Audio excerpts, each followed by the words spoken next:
Israeli বিমান হামলায় ৫ সামরিক উপদেষ্টা সন্ত্রাসী হামলার জবাব দেবে তেহরান। ইসরায়েলের গুপ্ত হত্যার শিকার হন সাইয়দ রাজি। সিরিয়ার রাজধানী দামেস্কে ইসরায়েলি বিমান হামলায় ৫ সামরিক উপদেষ্টা নিহত হয়েছেন। আহত হয়েছেন বেশ কয়েকজন সেনা।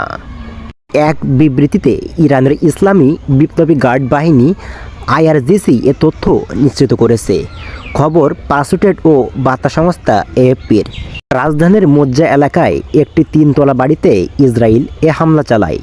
মোজ্জা এলাকায় বেশ কয়েকটি দেশের কূটনৈতিক মিশন রয়েছে। ইসরায়েল দীর্ঘদিন ধরে সিরিয়ার উপর ক্ষেপণাস্ত্র ও বিমান হামলা চালিয়ে আসছে। IRGCর বিবৃতিতে দামেস্কে নিহত সেনা উপদেষ্টার নাম জানানো হয়েছে।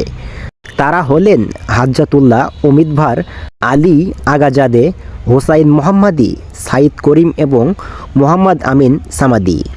এর আগে গেল 25 ডিসেম্বর সিরিয়ায় ইসরায়েলের গুপ্ত হত্যার শিকার হন ইরানের কুদস ফোর্সের শীর্ষ পর্যায়ের কমান্ডার ব্রিগেডিয়ার জেনারেল সাইয়দ রাজি মুসাভি। এর কিছুদিনের মধ্যেই এই হামলা চালালো ইসরায়েল। এদিকে ইরানের 5 সামরিক উপদেষ্টাকে হত্যা করায় এর নিন্দা জানিয়েছে তেহরান। ইরানের পররাষ্ট্র মন্ত্রণালয়ের মুখপাত্র নাসের কানিয়ানি হুঁশিয়ারি উচ্চারণ করে বলেছেন, উপযুক্ত সময় ও স্থানে এই সংগঠিত সন্ত্রাসী হামলার জবাব দেবে তেহরান।